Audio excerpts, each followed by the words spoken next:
مولانا موسیٰ صاحب، مولانا ہارون صاحب اور دیگر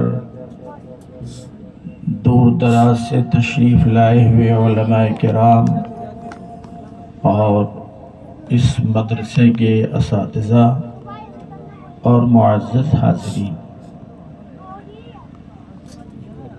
آپ حضرات صبح 9 بجے سے 12:15 بجے تک بہت ہی اطمینان سے طلباء کی تقاریر، نعت، نظم اور پروگرام کو بڑے سکون سے سن رہے تھے۔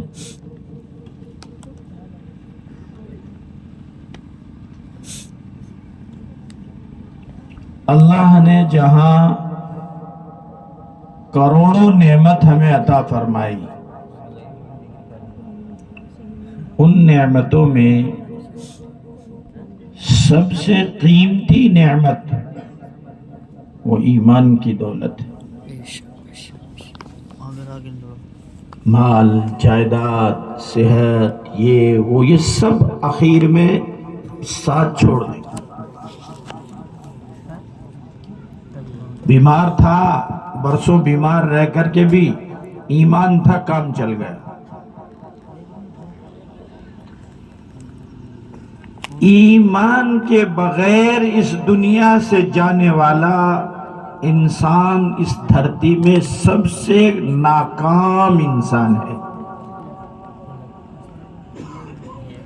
اور ایمان کے ساتھ اس دنیا سے جانے والا اس دنیا کا سب سے کامیاب ترین انسان ہے۔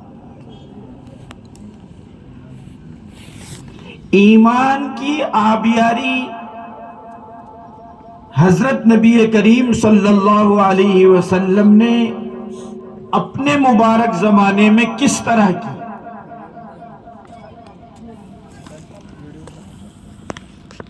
دعوت و تبلیغ کے ذریعے، درس و تدریس کے ذریعے،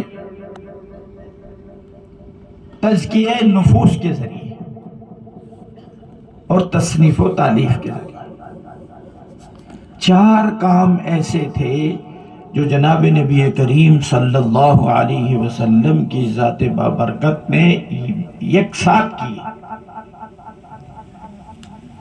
میرے بھائیوں، عزیزوں، یہ 4 کام قیامت تک امت کے اندر چلتے رہیں گے،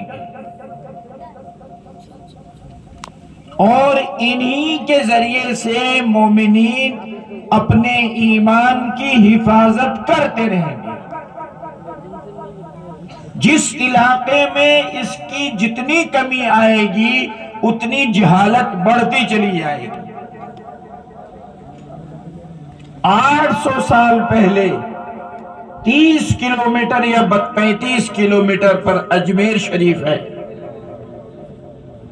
ایک اللہ کا بندہ، اللہ نے اپنے فضل سے ان کو یہاں بھیجا، اور پھر اس کے بعد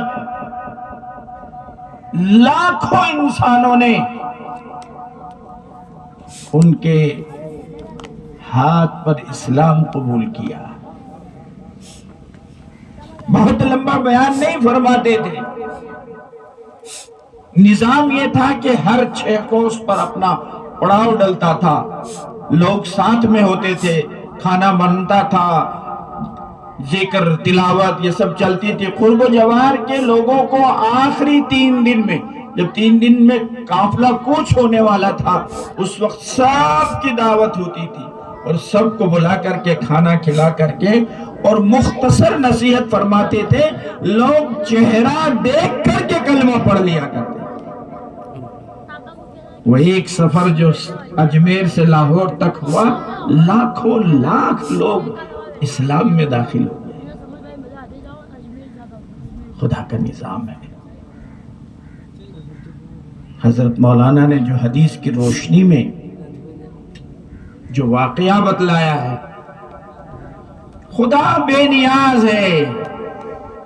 جب خدا کی نعمت کی ناشکری یا بے توجہی ہوتی ہے، اللہ تعالیٰ علم کا سلسلہ کہیں دور کر دیتے ہیں۔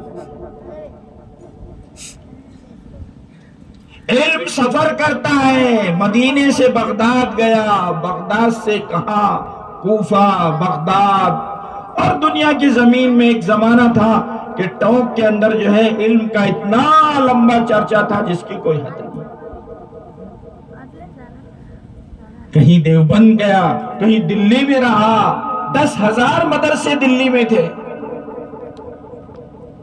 اور خانقاہوں کا حال یہ تھا ایک خانقاہ میں 6 من نمک روزانہ لگتا تھا۔